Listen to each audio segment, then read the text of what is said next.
word if you haven't already. Yep, I get it. All right. This senior defense is the greatest panel in the history of TCA. If you disagree with me, it's probably because you just don't like me very much. There will be no questions at the end of the presentation because my logic will be perfect and such pursuits would be frivolous. If for some reason you do decide to challenge me, I guess that would be a waste of everybody's time, so therefore I will simply walk away and ignore you. Now everything I'm about to say is completely and 100% true, and I know that, but I'm still going to tell you about it anyway because I need to tell myself that, yes, it will be 100%ier true by the time I'm done speaking. Okay, hyperbole aside. If we take that intro and we strip away the ego, strip away the rudeness, what we're left is just the content. And the content pretty much says, I am a human being who is incapable of learning things. Not willing to admit any fault. That's basically what it amounts to. And this is a type of mindset that is all too common in our culture, in our world today. You know, you might see this in YouTube comment sections. You've got somebody who posts an opinion as if it's fact. Being really truly, that's assuming that it's literate in the first place. But if it is, posting that opinion as if it's fact, and then they disappear into the ether, never to be heard from again. They don't have to have their ideas challenged. What happens in that person's brain? I would have to imagine that probably it has something to do with they just want to feel right. They don't want to be right. They just want that feeling of being right. And then having that anonymous audience helps confirm that for them, but they don't pursue the idea at all after that. Instead, they just reaffirm something that may be true or may not be true. Or perhaps you see this with a politician. Now, of course, the media has all sorts of issues, but if there's a reporter who is legitimately saying, hey, I don't want to be fake news, please answer my question. I want to hear the story directly from you, and the politician says, fake news, and runs away, how can we have any sort of appropriate discourse to figure out the truth? Living in this kind of a world is a problem. How do we solve it? How do we seek truth, beauty, and goodness when it seems so much easier to simply evade the truth and make up our own? Short answer, critical thinking. I'm here today to tell you all about why critical thinking is our #1 tool to be able to seek truth, beauty, and goodness. But first, what is critical thinking? Well, if you're like me when I was younger, I thought it just meant thinking really hard about something, thinking it very, very seriously, because I thought that critical was just another word for the word serious. Well, that's not a very useful lesson to take away from this. It was just, yes, just do this a lot, and then all of the world's problems will be solved. Better definition is that it is the process that you go through to critique ideas, both the ones that are currently in your head and also any new ones that come your way, so that you can figure out what are the good ones, what are the bad ones, and by discerning the difference between the two, you can move closer to truth, beauty, and goodness. Or to be a little bit more down to earth, I can think of 3 specific ways that people can become better critical thinkers. Number 1, value the act of finding out that you are wrong. Number 2, let the truth stand up to scrutiny. And number 3, be skeptical but not dismissive. Let's start with the first one of these. Let the truth, getting those mixed up. Value the act of finding out that you're wrong. Basically what this means is, if I am wrong about something that I happen to believe, I don't want to be wrong any longer. So how do I do that? Well, I have to ask questions and be vulnerable and open to the idea of being wrong. If somebody can beat me in an argument, if somebody can point out the flaws in my reasoning, that person has done a great favor for me. And of course, note that this does not mean that I like being wrong. That's still an inherently unpleasant experience. And so making that discovery can be a little bit jarring sometimes, but that's all the more reason for why we have to discipline ourselves and make that an intentional choice to value that act of finding out we're wrong. Take Guy Montag, for instance, from Fahrenheit 451, who is somebody who learns the hard way that some of his assumptions are wrong and is better off in the long run for it. In this case, Guy Montag works for a dystopian government, burning books for them, and he feels perfectly happy, at least so he thinks. He takes notice of himself. The narration goes, it never went away, that smile. It never ever went away as long as he remembered. But it isn't too long before Clarice McClellan comes into his life and shatters his own perceptions about himself. She asks him in earnest, are you happy? To which he responds, am I what? And then, of course, later on, he's thinking to himself, of course I'm happy. What does she think I'm not? This is the easy route. This is the easy route to simply dismiss the idea and think, of course, I have to be right. That's ridiculous. But the question continues to haunt him. It gets into his head, and it isn't long afterwards before he suddenly realizes the truth of it. It says he felt his smile slide away, melt, fold over and down on itself. He was not happy. He was not happy. He recognized this as the true state of affairs. For obvious reasons, this is going to be highly unpleasant for Guy Montag. He spends much of the rest of the novel in a state of emotional crisis. And yet it is all that much that's so very, very important, because that is a necessary realization that he needs to make, knowing the truth, so that he can then take steps to dig himself out of his oblivious, meaningless existence. And he does assign meaning to his life. Eventually, where things go is that he leads a brief one-man rebellion against his dystopian government, and he escapes the city as a fugitive. Well, the city, conveniently enough, gets bombed at that moment from a fleet of enemy fighters who, it's not really clear where they're from, but they blow up the city, and he's one of the few known survivors. The message of the novel at this point is clear. Those who can think for themselves and question their existence and question their assumptions can break free of a social system that ultimately destroys itself. Those who do not and live a complacent, oblivious life, instead, are destroyed literally by fire. So question away. That's what everybody should do. And every single person in this room, including myself, perhaps especially myself, is wrong about something. Maybe even something important, something that could improve your life if you knew better. But it's impossible to tell the difference between the things that you believe that are right and the things that you believe that are wrong unless you do open yourself up to that vulnerability of being possibly wrong. So, this doesn't mean that we have to doubt everything, though. We can still have a decent amount of confidence in some of the things that we believe. But that brings us to rule number 2. Truth should stand up to scrutiny.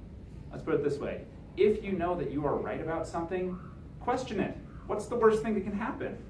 I mean, exactly. The only things that can happen are 2 outcomes. Number 1, you get further confirmation that you were right all along. Or number 2, you go back to rule 1 and you had a favor done for you anyway. So it's win-win in the long run.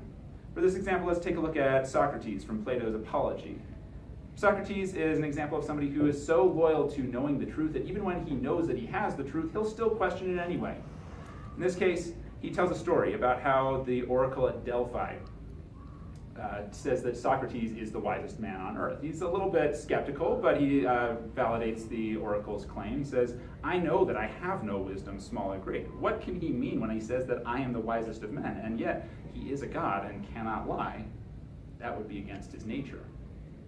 So, trouble with this, I guess a lesser man would simply flaunt this knowledge. Hey, look at me. The oracle said that I am the wisest of all men. But he's not satisfied with this quite yet. So he goes on a lengthy quest. He interviews a number of men who have the reputation of wisdom, and then the result is that all of these men who have the reputation of wisdom don't quite reach that perfect godlike level of wisdom. In fact, many of them just fall downright short of it. And so his conclusion from this as well, although I do not suppose that either of us knows anything really beautiful and good, I am better off than he is, for he knows nothing and thinks that he knows. I neither know nor think that I know. In this latter particular, then, I seem to have slightly the advantage of him. And so this actually confirms what the oracle says, and it helps to confirm Socrates' claim that he is the wisest of all men, even though he also says that he's not so sure about it. But think of how pathetically insecure and weak Socrates' defense would be if he simply left it as, the oracle said so therefore it must be right, don't question it. That was the culture of the time, so of course many people wouldn't question, but he does so anyway, and his argument is made stronger as a result of that. We can do the same thing. Okay, Los, so I got it. So what I'm supposed to do is I'm supposed to question everything, and not only that, but the things that I know are true, I'm supposed to question even more, so that eventually I can throw out this belief, and I can throw out that belief, and then eventually I wind up not believing in anything at all. I go into the woods, and I give away all my possessions, and I just, I turn into a complete nihilist. No, slow down. That brings us to rule number 3. Be skeptical, but not dismissive. Skeptical is what you do when you combine steps 1 and 2, rules 1 and 2. Dismissive is when you are so hasty to get through them that you kind of mess up along the way. Definitely, in our pursuit of truth, beauty, and goodness, if we do so too hastily, we're less likely to wind up with truth, beauty, and goodness. For this example, let's take a look at Ivan Karamazov. Ivan Karamazov is fantastic at his ability to think critically, to reason. And yet, we can also probably agree that a lot of the conclusions that he comes up with are not truth, or are maybe have a lot of truth in them, but are not beautiful, and also are definitely not good for him. After all, combined with his worldview philosophy and the events of the story, he winds up in a place where he has brain fever and he hallucinates visions of the devil. Obviously not a good place to be. So what went wrong along the way? Did he question too much? Well, no, I'm going to say that he actually didn't question enough. He's great at his questioning of evaluating good and evil in the universe, but what he doesn't do is think critically about, gee, this is the dire place that my search for truth has led me. How can I take care of myself? That's a critical question too. He does toy with this idea very, very briefly. Alyosha asks him if he has how he plans to endure such suffering that he sees in the world. And Ivan says that he would rely on the strength of the Karamazovs, the strength of the Karamazov baseness, in which everything is lawful. In other words, he wants to live a life like his brother Dmitri. He wants to be a sensualist and seek shallow pleasure as a way to numb himself off from the suffering of the world. But really, we know for a fact that Ivan is not satisfied by this response to his inability to solve the problem of evil. He scowls and all at once turns strangely pale as he explains the Karamazov baseness to Alyosha. There are other people in the world who recognize the problem of evil as much as Ivan does, but are still able to find a sense of inner peace. So this type of attitude of thinking, well, gee, the only thing I can do is to believe that everything is lawful, that's a very, very defeatist and, as I said, dismissive way of dealing with the problem. He doesn't question, where do I go from here? How do I make something positive in my life? Not only that, but not only is he dismissive of that, he's equally dismissive of his own beliefs about the Grand Inquisitor poem, which is the backbone of his argument that helps explain why Ivan has such a problem with evil in this world and why God does nothing to solve it.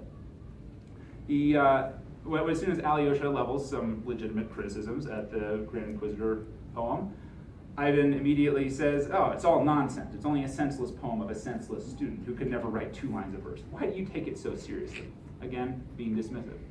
I don't know, Ivan, maybe because you seem to take it so seriously for 15 pages until suddenly somebody asks you questions about it, and all of a sudden you don't want to talk about it anymore. This is not good critical thinking, which is especially disappointing coming from somebody who seems to do such a good job of questioning things otherwise. So when it comes to balance between being skeptical but not dismissive, that's a difficult balance to achieve, but it can be done, and I think that it's best done by asking questions, what is the right amount? The great thing about critical thinking is that it is self-correcting. If you critically think too much, you can ask yourself the critical question, is this too much? And then you can answer yes or no. And then therefore you can step back and say, gee, maybe it is time to take a break. Maybe it is time to be like in the Walt Whitman poem about the learned astronomer. Take a break from listening to the learned astronomer and simply look at the stars. Of course, you don't want to get stuck there either, so how do you know how to get back to seeking truth again instead of just being so passive and observing? Well, ask again. Do I need to start asking questions again? And you can get back to it. So everything that I've talked about here today, I don't want to be a hypocrite. I would like to have you guys question me, because I stand here right now saying that I have the confidence in these ideas. I do believe that they will hold water, but if they do not, then I would evaluate greatly if somebody could correct me on something and prove that I have some more thinking to do. Because certainly the odds are most likely that yes, there are plenty of things that I could improve about this statement. Just know that if you call me out on something, I will exhaust all reasonable responses before I concede the point entirely. With that in mind, please ask away. Samike. What would you define truth to be? I would define truth to be something that when we observe it, it seems to work. What does that mean though? If I try to walk across the room, it is true that there are obstacles in my way, like a chair and a table and a John Bull. And so if I choose to ignore the truth, it's not going to work out for me too long. And I'm going to have trouble with trying to achieve my goals, whatever they might be. So you define truth as what's real and what can be like observed in a sense. Yes. Yeah. And of course, our senses can deceive us, which is why I technically can't trust them 100%. But I've lived enough years and used my five senses enough that I know that I can trust them 99.9999999% of the way.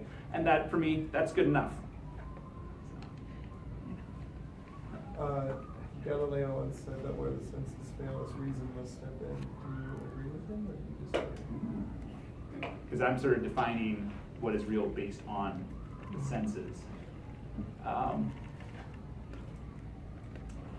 To a certain extent, that's a fun one.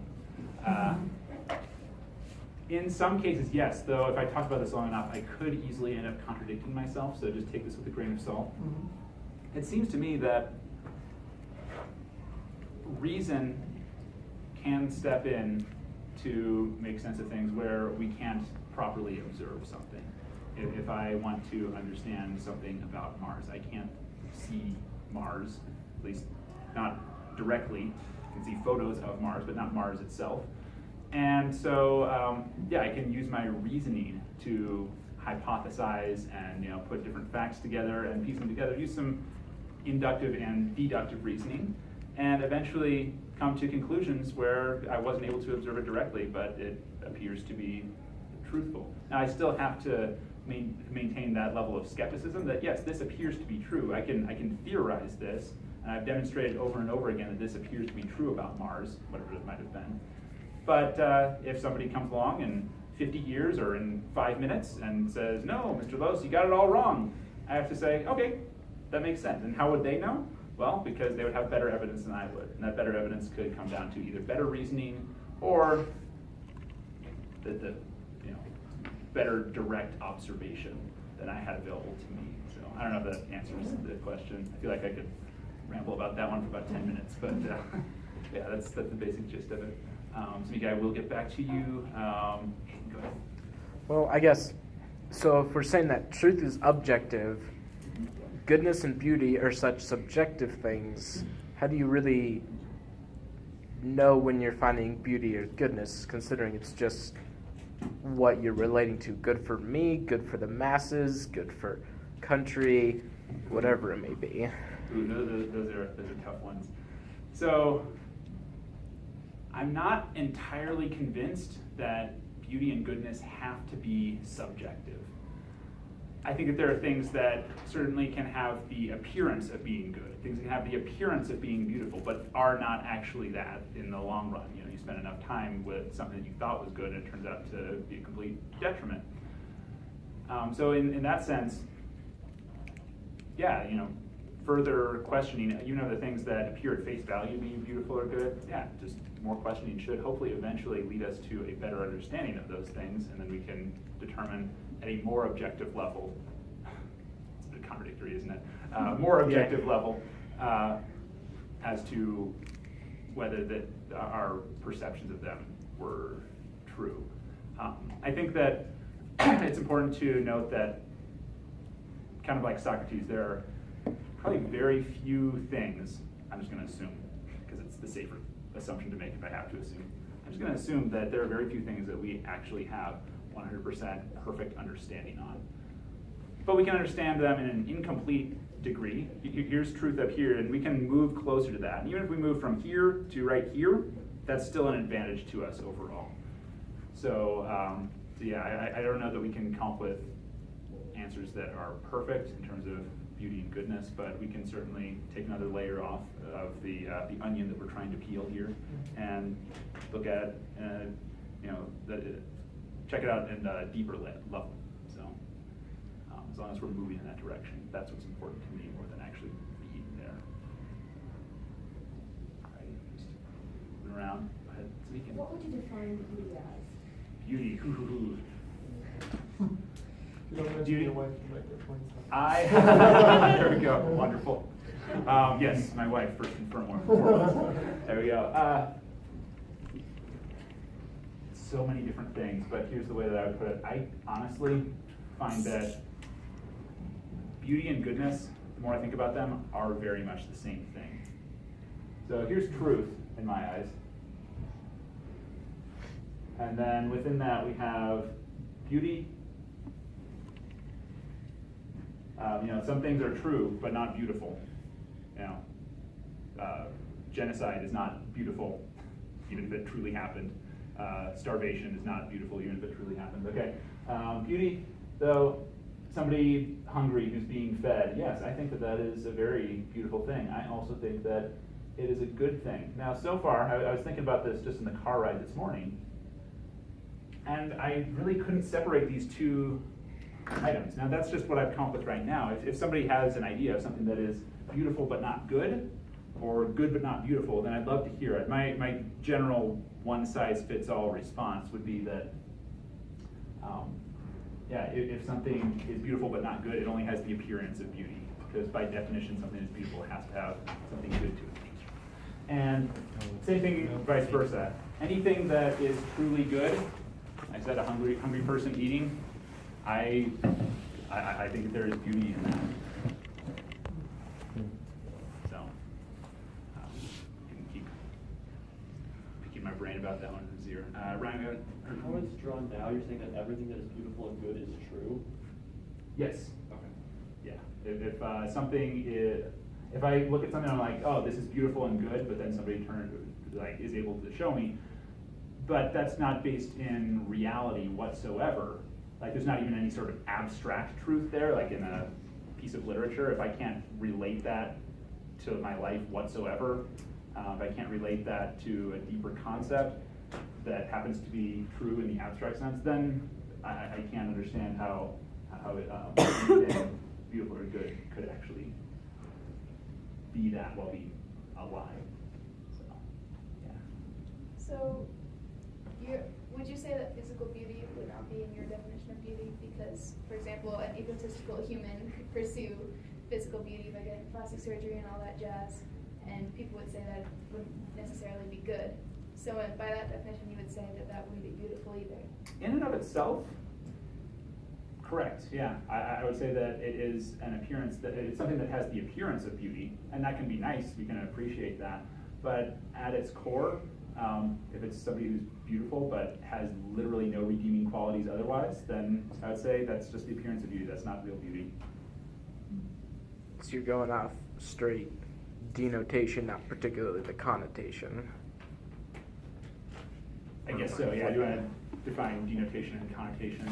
Well, yeah, denotation is the strict definition, and then connotation is just kind of the ideas, thoughts, emotions that kind of can surround a word. Yeah, and of course it does get complicated. I'd say yes to denotation. Connotation, not as much, but I don't know if I could rule that out completely, because maybe the connotation is just the emotions that one feels when observing something that has the appearance of beauty. If that leads them to feel inspired and do something good for somebody around them, then yeah, now we've gotten something good out of something that had only the appearance of being good. Or we got something good out of something that only had the appearance of being beautiful. To me, that seems to. Well, so I guess, and you're saying, so some things can be good sometimes and then not good, or beautiful sometimes and not beautiful at other times? Yes. So would you say the thing is, I guess, how would you come down and figure out whether something is, whether it is beautiful or isn't? I guess. Because if to some situations or some people it is, but to some, I don't know. Do you kind of understand what I'm saying? Yeah, I think so. So how do I determine whether something that has the appearance of beauty is actually beautiful? Yeah. Yeah. I would have to. You're just probably first kind of like looking at the stars in the Walt Whitman poem. I'd appreciate it for what it is. If it happens to be something that's very important to me, I'd kind of look at rule number 2 and I'd be like, okay, is this actually all it's cracked up to be in my head? Is there actually something beautiful in this thing that I've taken to be beautiful? In that case, I say, okay, what good comes out of this? Is there any virtue that comes from this? Is this, and if so, then yes, if something has caused me to be a better person to those around me, and people have confirmed that with me by saying thank you to me, then yeah, that confirms that what appeared to be beautiful is in fact beautiful. If not, then I'd be like, well, it was nice, but I'm not gonna, hold this dear to my heart for the rest of my life. This might be just a little phase that I'm going through. And there's nothing too terribly wrong with that if nothing truly bad has come out of it. So. Cool. Going back around here.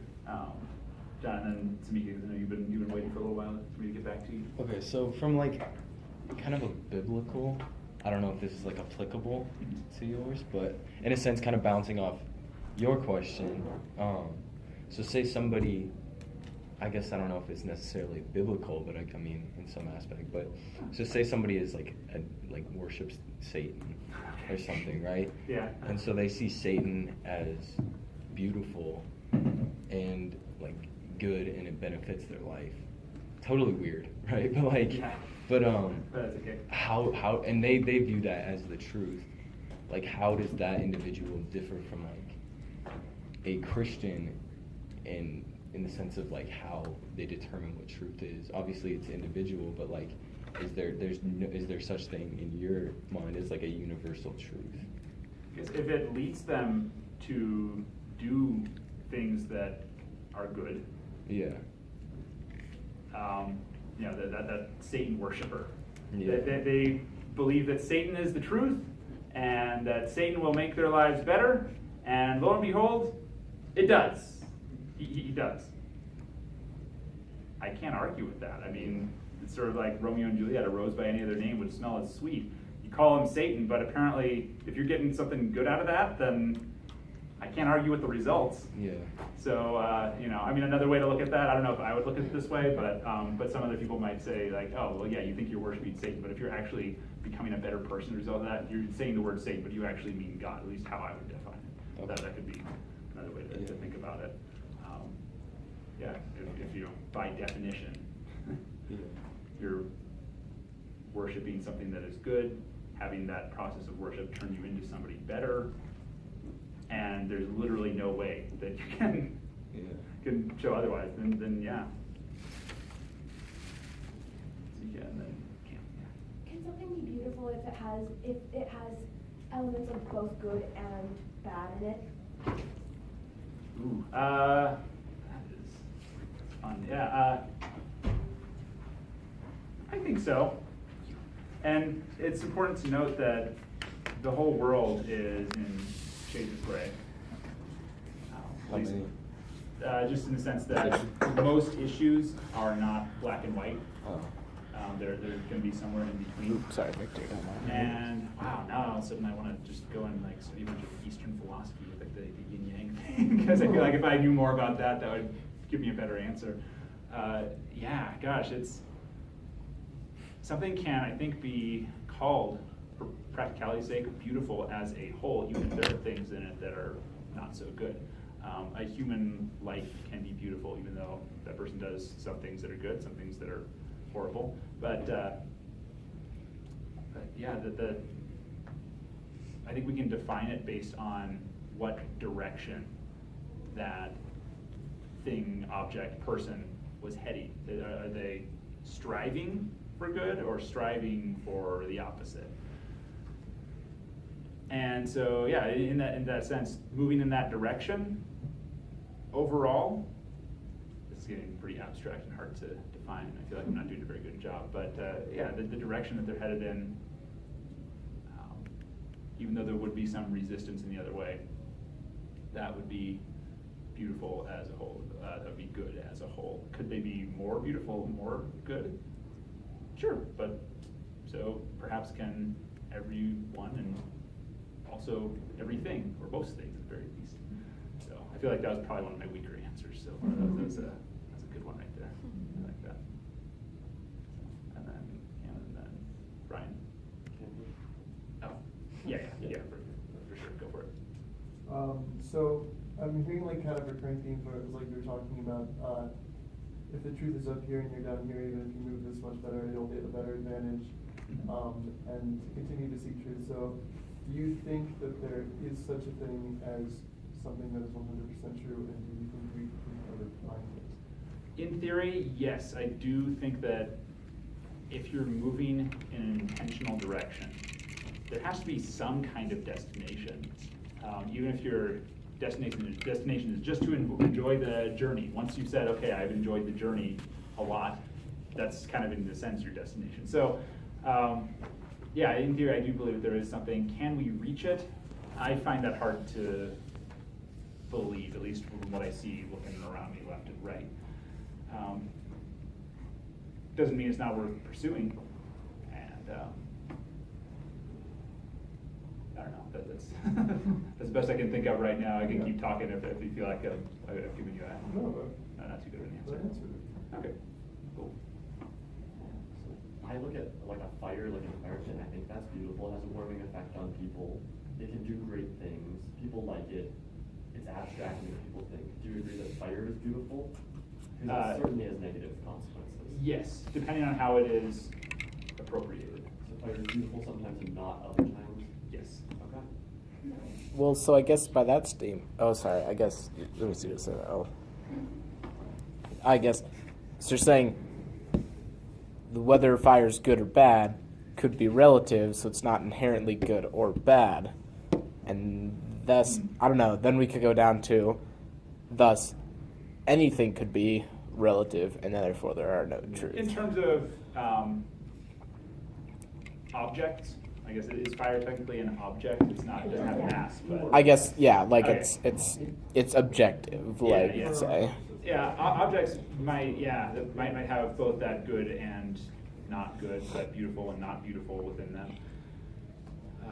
And I don't know if I can visualize this right now, but some truth and not truth in them. But yeah, I think it has more to do with how it's used. How it's used, I think we can come to an objective decision that starting a fire right here would not be objectively good. Maybe we could get some great learning experiences out of there about how your teacher's crazy and sets fires to the building. But and also it'd be a good thing because Mr. Lowe's doesn't work here anymore. It's great to not have pyromaniacs working in this building. There would be a silver lining, but the act itself of causing senseless destruction, I would say yes, that is objectively not good. Senseless destruction, with an emphasis on the senseless. So, Sure. All right, I can take 3 more questions. 1, 2, 3. Okay, cool. Is truth concrete to you? Yes, but it's very difficult. So sometimes there are times where it's like, okay, this is again, this is truth. This is the concrete truth. I don't know for sure, nor will I ever necessarily know whether or not I actually have that. So I might feel like I actually have that, but since there's no difference between telling whether it feels like you have the truth or that you actually have the truth, even when I'm pretty darn certain that I have the actual truth, I will still assume that I just feel like I have the truth until proven otherwise. But I gotta leave that door open. I gotta let that